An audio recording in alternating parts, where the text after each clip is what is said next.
Friends, welcome to my YouTube channel Darubhuj creation को आपण को वेलकम।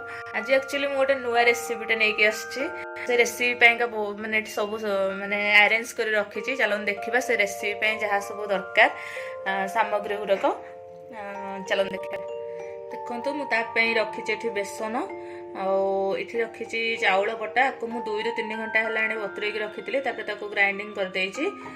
देखो ये अच्छी रसुण ये लंका कंचा लंका रसुण मु 4 ରୁ 5टा माने पाखुड़ा नहीं कंचा लंका गोटे हलदी गुंड गोटे चामच ये पियाज देखो गोटे मीडियम साइज पियाज आटा चाट मसला रखी गोटे चामच आठी रखी जीरा गोटे चामच ये देखो ये रखी लुण जोटा कि आम स्वाद अनुसार पकेबा ये रखी खाइबा सोडा माने पिंच अप टिके पकिया हबो जोटा कि टिके नरम करिवारे हेल्प करिवो। आ ये देखो जहाँ कि मेन रेसिपी जहाँ द्वारा बनइबो सेटा होची एटा जहाँ कि मूला पत्र एतरे मु बनेबी मूला पत्र पकोड़ी।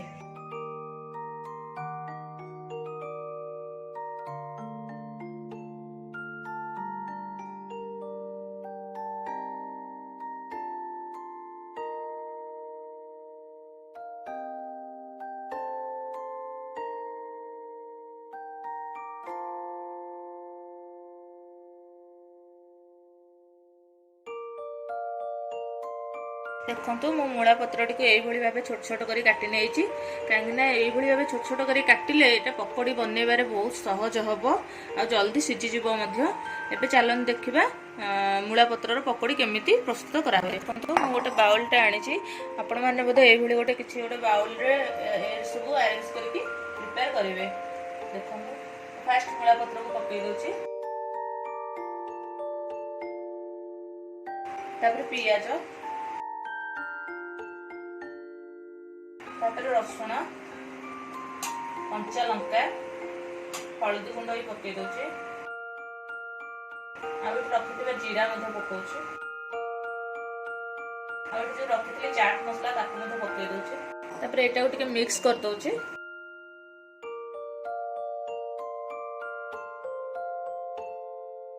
मिक्स हो गला तापरे मु जो अरुआ चावल बटाटा रखी ताकू पकई दौची। यहाँ पकेवा द्वारा टिके पकोड़ीटा टिके क्रिस्पी हम।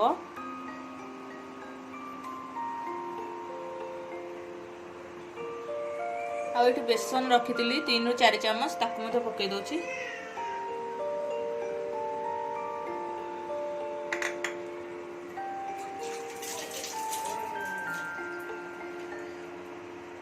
तापर स्वाद अनुसार टिके लुण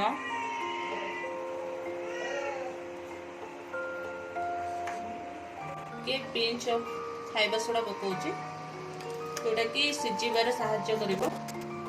एबे सब को मु गोली दउची घांटी दउची एई बोली भाबरे आपण मिक्स कर देबे।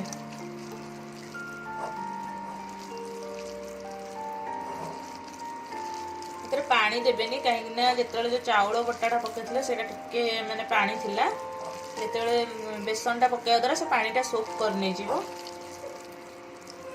नॉर्मली समस्त मूला पत्र को फोपाड़ी दियंती किंतु जानते जे तादरे आहुरी विभिन्न प्रकार खाइबा मध्ये हेई परिबो। सेति मु भाबिले जे नाई मूला पत्र को नै गोटे किछि गोटे नुवा वीडियो गोटे करिवि सेति मु करछि। एई भली भाबे आपण माने घरे बनै के खाइबे। आर पकोड़ीटा बहुत टेस्ट लगे। मु बर्तमान आपन करके देखैबी।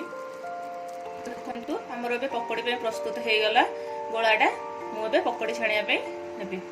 देखंतु सेपेटे मु पकोड़ी पे गोलाटा बनाया भितर मु तेलटा एपटे बसई देथिले अबे गरम हे असलाणी। एबे मु पकेबी दादरे। देखंतु आपण माने किपरि दादरे पकेबे छोट छोट करी पकोड़ी शेप रो करके पकेबे।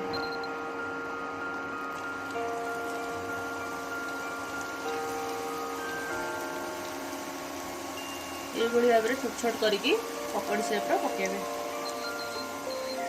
स्लो रे करेंगे कहीं भितर से पत्रटा सीझीब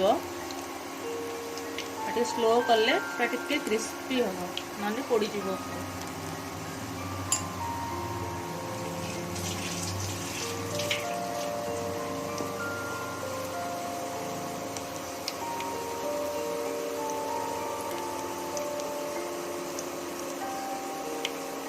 नॉर्मली मूला पत्र को आम अलग सब वे आम यूज कर रोषेर जमीक मूला शाग करहब सेटा को मु मझे केतले करके भिडियो आनिबी। मूला शागर ही बहुत गुड़े विटामिन थाए जोटा कि से जानती से फोपाड़ी ही दिखती। तो मुझे भाविली जे नाई मूला शाग को लेकिन कि गोटे नुआ रेसिपी करी से कली। देखो आमर ए मूला पत्र पकड़ी बनीगला तो मुझे बाहर करदे गोटे प्लेट को।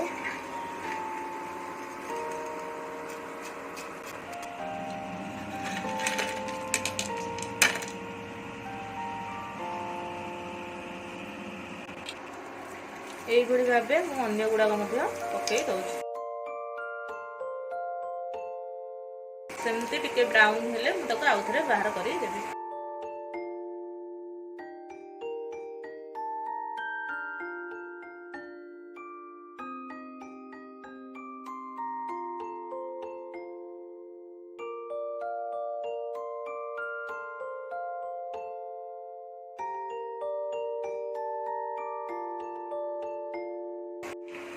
देखो आमर ए प्रस्तुत हो गला मूला पत्र पकड़ी।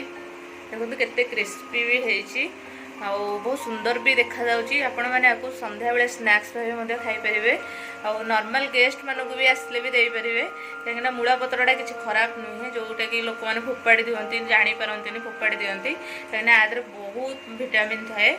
को नॉर्मली घरे करंतु एवं खातु आ केमी लगिला से मत कमेंट रे जनातु। आ जदि मो ये वीडियो भल लगे आपण मानक लाइक शेयर एंड सब्सक्राइब करदेवे एवं चैनल को कमेंट करेंगे। Thank you bye bye.